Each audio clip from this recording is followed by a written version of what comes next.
This episode of The Framework is brought to you by the City of Detroit's Planning and Development Department.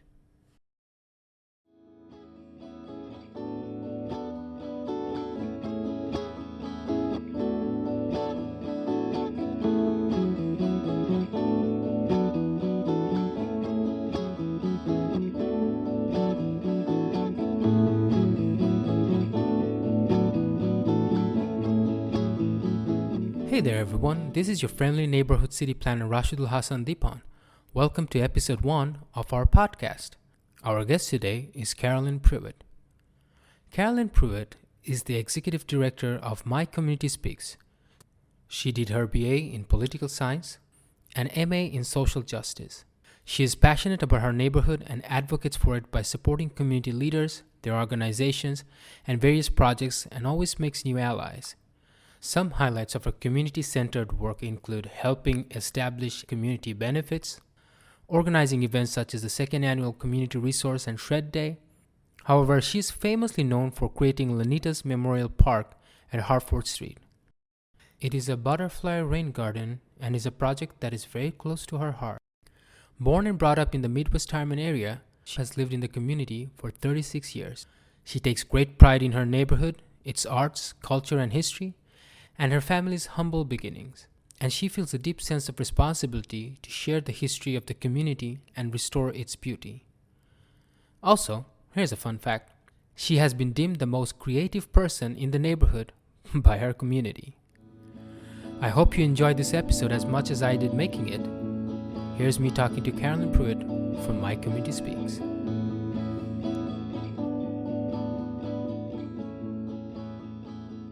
Miss Pruitt, first of all, thank you so much for your time. I really appreciate this. Thank you for having me. So let me start with a very simple question. How long have you been a resident of the Midwest-Tireman neighborhood? For 36 years. And what is your first memory that you recall about your neighborhood? Family. Mm-hmm. So my fondest memories of this community would happen to be family. It's always been the source. My neighbors are my sisters and my grandmother, and in years past, it consisted of my grandparents and cousins. And so I think for me, the fondest thing would be family. So in your family, who were you the most closest to? I would say perhaps my great-grandfather, Mm-hmm. Arthur A. Carter. He was just a phenomenal human, He, by trade, was a plumber. He also retired from the U.S. Postal Service, and prior to that, he worked on the railroad. Mm. So he had an extensive resume, but he was known in this community as a plumber. He did a lot of the plumbing work for his neighbors and even businesses within this community. So I would say him.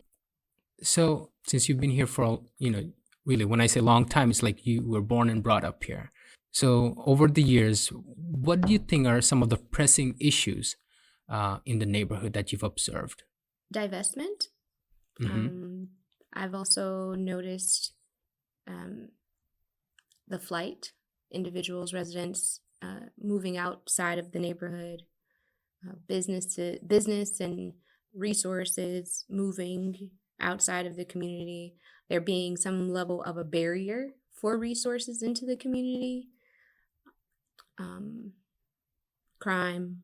Do you mind me asking what sort of crime do you observe or have heard about?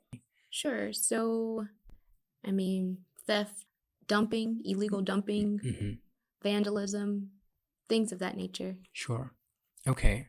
So could you please tell me about My Community Speaks, the work that you do and its kind of mission statement?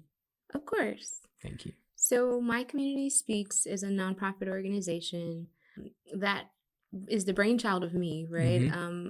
It's something that came to be originally in 2016. And our mission really is to uplift the community and to provide a platform for not only for residents to voice their concern, but also to spread the goodness of the many things that are happening in the community. Because oftentimes what we hear is negative things when it comes to our community. And even when people visit, they can't help but to observe what is visually still here. So Right. My Community Speaks is it stands for My Community Supports. It promotes enterprise, autonomy, knowledge, and sustainability, and that's within this community and communities that look very similar to it. Originally, we started out with just focusing on the borders of West Grand Boulevard to Epworth and Warren Avenue to Tireman. However, through community work over these past few years, we've been able to connect with community partners across Tireman and across Livernois. And so we like to say, although we focus primarily within our original boundaries, we certainly have expanded our reach, and we continue to support and promote the work that's happening around us. My Community Speaks is something that's near and dear to me because by no means was it something that I set out to start. How it began is I, like many of my other neighbors, just was frustrated with what I saw in my community, learning of all of the things happening around the city and other communities that were light and also just very welcoming and improved the quality of life of residents was something I was interested in. However, after researching and identifying existing organizations in or around this neighborhood, I found that many of them did not include our boundaries. And so when it came time for funding or assistance with projects, I encountered a lot of resistance from existing organizations simply because technically this community was outside of their boundaries. And these are organizations that have good standing and have been existing for some time. However, we weren't a part of it. That was very devastating to hear. It was hard to learn, and it was frustrating. And Sure. so from that, it materialized into something that I'm very, very proud of. And it's growing, and I'm learning along the way. But we're most proud to be able to be a force within the community, and not just on one particular street, but to allow what we're doing to ripple outside of that, as I spoke to before about extending across Tireman and Livernois as well. I just want my audience to know that when Mrs. Pruitt talks about My Community Speaks, she has a very lovely smile on her face because clearly it's a very passionate thing for her. So I just want to acknowledge that because we don't have video. But yeah, so the one thing that just came to my mind as you were speaking about My Community Speak and your grandfather, seems like he was an inspiration for you to be kind of the person you are now. Is there anybody else in your family that you feel like kind of played a similar role, willingly, unwillingly? I would have to say it's my mother. Unofficially, though, she was the only child, and she then had 6 children. So she created a large family. And I think that was by design. She wanted a large family, and naturally that grew, right? And so from there, my mother was, she was very instrumental in keeping family together, very adamant about it as well. Extended family, non-family, she was very, deliberate about keeping people together and ensuring that, you just appreciate each other and love on each other, because that's really important. And that's really what you have at the end of the day.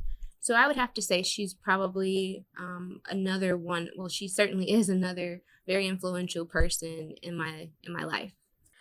So kind of going back to My Community Speaks, you mentioned sustainability as an aspect of what you do. How do you see those aspects impacting the neighborhood? Well, what we're attempting to do is to allow residents to reimagine what the space looks like.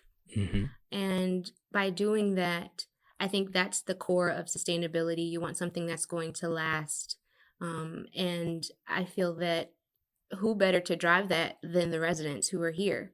And so some of the ways that we're doing it is engaging with residents, identifying what they see, what they enjoy doing, um, considering what businesses are necessary for this community, but also um, putting an emphasis on small business. That's another component that's synonymous for this community. There were small businesses up and down Milford and throughout the community, and um, that's no longer the case. And another component of sustainability is just that financial support. Having the businesses here to keep those dollars within the community is something that unfortunately the younger generations haven't had the ability to experience, right? They don't see that happening.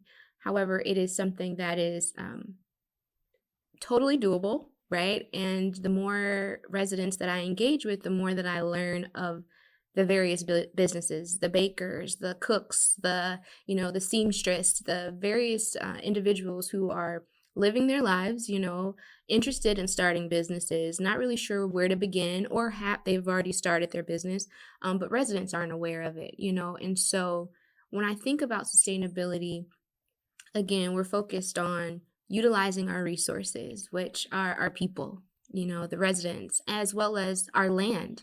How can we use the land that we have as an asset and a benefit for the community now and the future? So, other than the ones that you mentioned, what are the more like unique businesses that you kind of come across as you were interacting with the community? Unique, I would say I feel like they're all kind of unique. Sure, Um, absolutely. but I think that it varies, right? Mhm. So there are individuals who are interested in agriculture. And so that's not necessarily my wheelhouse, but I'm always so interested to learn about the many things that are happening around. So there is an individual or resident who is interested in the way he described it is a garden, but it's slightly different, and it sounds as though there are some unique components as it relates to how he would sustain the garden, which I think are interesting just based on my limited knowledge Mhm. about agriculture. But it seems as though it would be a sustainable practice for um, not only this community, but even for local urban gardeners in the city of Detroit.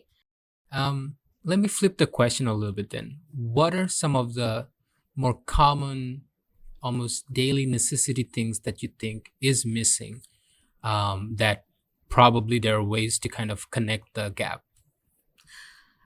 Grocery stores. Uh huh. We don't have access to healthy produce. Many of our residents walk to the gas station or the liquor store for produce, and that's not sustainable. Um, I even think sometimes I get up and I might want, heading out, I may want a cup of coffee. We don't have any coffee shops.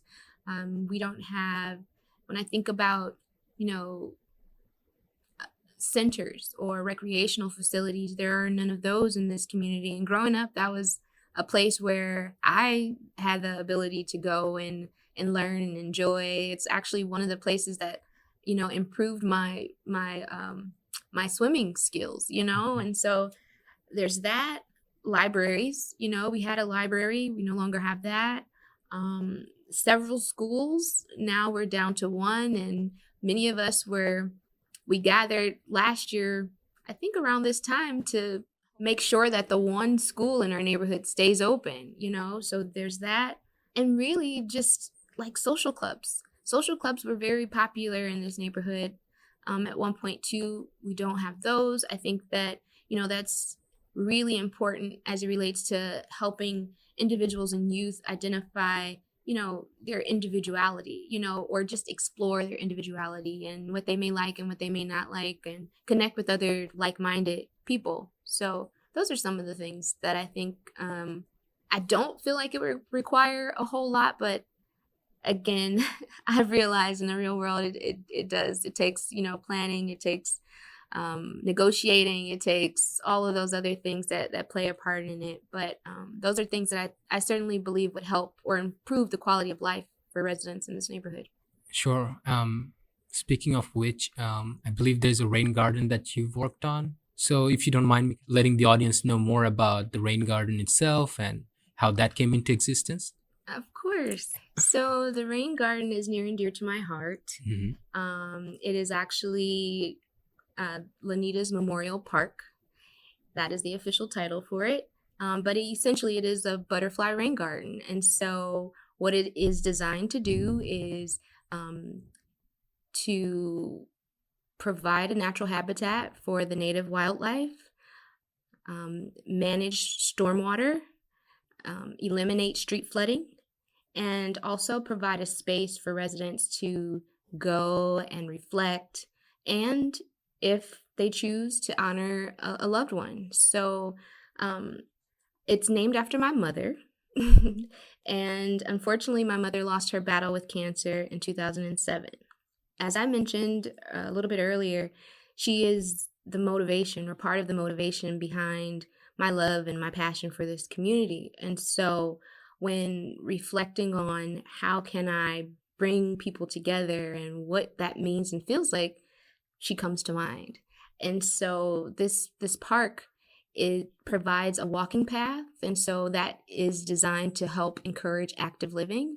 Many of the seniors who live in this community have expressed a desire to like being in the environment, out in the environment, but also a concern for safety and just a place to be, right? Who wants to walk down a street where the sidewalks aren't visible, or there's overgrown grass? And so providing a designated space where you can walk up a trail or path and watch bumblebees interact with flowers or butterflies flutter around you, it helps boost the morale, right? It also just allows an individual to maybe even forget about a less than favorable day that they may have been having prior to that. And so those are things in which we hope will, come from the garden, or, help and aid with residents. But another component of it, as I mentioned about reflecting or honoring a loved one, is a part of the garden. We've incorporated a memorial walking path. And so the stones or the bricks for the walking path can be personalized. So should an individual want to memorialize a loved one who's passed away, or themselves or an organization that they are affiliated with, there's that opportunity to do that. And so that's also something that's ingrained in this community. So there's people who've come from here and love this community and visit frequently. And so it's a space within the community that they can continue to visit, but then also reflect on those who may no longer be with us. Another component of it, the rain garden portion, is really exciting because the street would flood during heavy rainstorms. And so as I started to learn more about stormwater management and such, I had an idea of maybe being able to divert that water into a place that could provide some kind of relief, not only for the street, but also the system that I keep hearing about, the water system and how it's overworked and such. And so essentially the rain garden will manage about over 12,000 gallons of water, stormwater. And that's really exciting, especially when you have been on a street where sometimes when it rains heavy, you can't even get down the street because it's flooded. Right. So those are a couple things about about the butterfly garden. I kind of rambled a little. Sorry. No, I'm glad. I mean, it just clearly shows how you feel about the project and what it means to you. Although I am curious how the idea of doing something like that came about. Really just started out from me seeing the need and trying to eliminate and solve a problem, because the problem was the water in the street. The problem was not seeing things that I felt were beneficial to my community in my community. It's nice I can go to other communities and travel through streets, or visit their neighborhoods and experience pleasant places within the community, and I just didn't feel that within ours. And so that's what this LaNita's Park is and will be. Yeah, I think often when people think about these vacant lots, they just, as you mentioned, notice the illegal dumping and kind of not being cared for, right?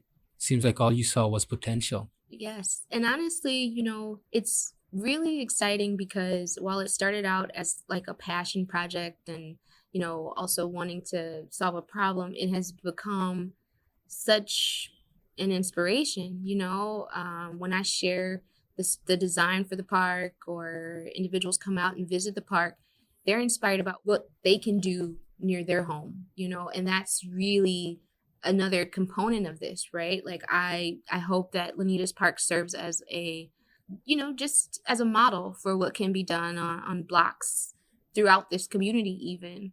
And honestly, a couple of residents have expressed a desire to expand the park. Hmm. So behind the garden, there are several lots, similar to the lots that the park currently occupies.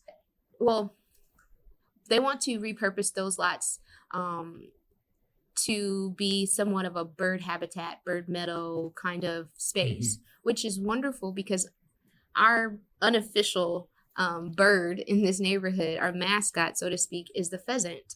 And so I grew up hearing pheasants, seeing pheasants walking down the street, around the neighborhood. And so that's something that I value, Hmm. and I also think is very unique.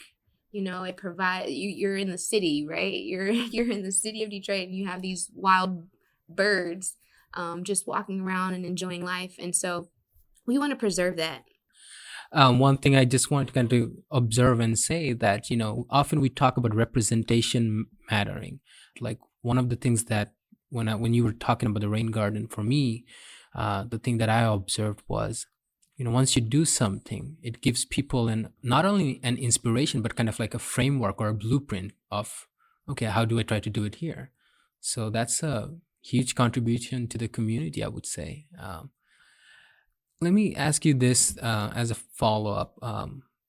It is a matter of like changing people's perception of what you achieve with the rain garden. So, from that perspective, what changes would you like to see in your neighborhood? I would like to see more community involvement. Okay. I would like to see more resident led projects. I would like to see more investment in residents and their interest in business to grow the community from within. I would also like to see access to other vital needs or resources such as, grocery stores and Mm-hmm. things like that. Um, More, I won't say interest, but a greater response from the city as it relates to issues that we may have here. Unfortunately, throughout the years, it has felt like some of our issues have fell on deaf ears. So, witnessing a greater response to some of those things would be great, and it has improved, But I'm certainly hoping that it continues in that direction in a positive way. Another thing, it would be fantastic if the community is able to establish land trust, some way in which we can ensure that, our community remains affordable to those who want to live here, and remain sustainable, or becomes more sustainable. I think those are all things that I think are very doable, and I would love to see happen. Yeah, I'm just processing all that information you just said. I'm also curious a little bit. What do you hope to leave for future generations? Like, what impact would you like to have on the Midwest community, especially the youth? I would say it is information sharing.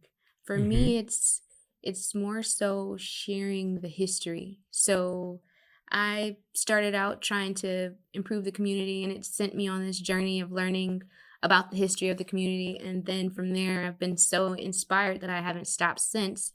And because of that, it has allowed me to have a greater appreciation. And so that's something that I would love to stick around even when I'm, far after I'm gone. Just that continuation of sharing the history.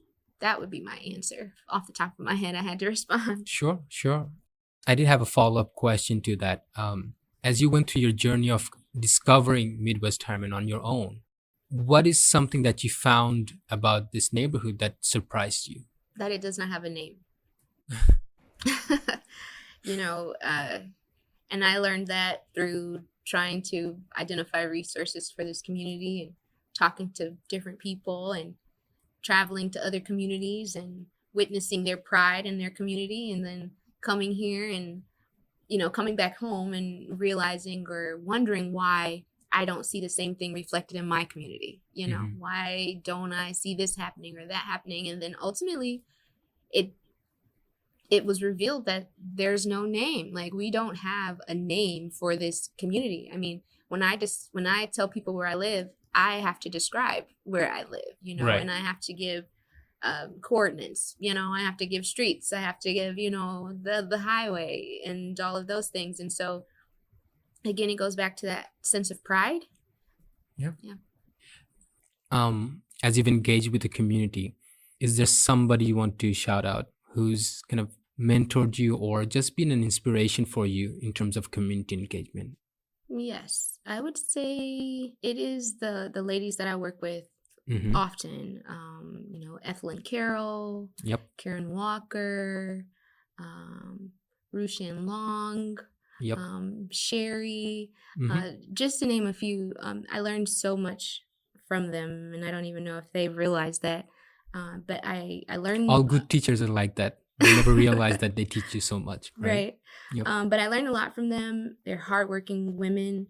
They care a lot about this neighborhood. They put family first, very supportive of each other, and they get the job done. Yep. If you're here in this neighborhood, it would be impossible for you not to know their name, right? Yes. So I'm gonna ask you one last question, which is, if you had to describe Midwest-Tireman in a song, which song would it be?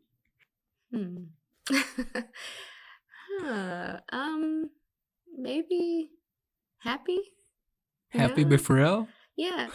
And I say that because no matter who I talk to, when they talk about this neighborhood, they're happy. They, it brings back a nostalgic feel for them, and it makes them smile. And, usually by the end of the conversation, we're all smiles, Mm-hmm. and it doesn't have as much to do with the community's current state as it does with the memories from here. Right. And so I would say that it makes me happy. I can attest to that. So Happy by Pharrell? Yes. That's an interesting choice. And I do agree with you. I think the people that I had a chance to talk with, they do talk very fondly about the neighborhood, but it does not feel cynical. So, Ms. Pruitt, thank you for your time and for sharing your thoughts on the community in Detroit. Where can people find you on the internet? Well, they can follow us on Instagram at mycommunityspeaks.inc or on Facebook at mycommunityspeaks.inc. They can also check out our site that we have through Canva, which is LaNita's memorialpark.my.canva.site. I know that's a bit much. And they can learn more about the project itself, and also sign up for volunteer opportunities if they're interested. That's awesome. Well, it's been a pleasure talking to you. Thank you for taking the time to, want to know more about our community. It's my pleasure and it's my honor. I'm very thankful that you took the time from your busy schedule to chat with me about Midwest-Tireman. So it's been a pleasure talking to you and getting to know you. This is Rashidul Hassan Dipan signing off. Take care, Detroit.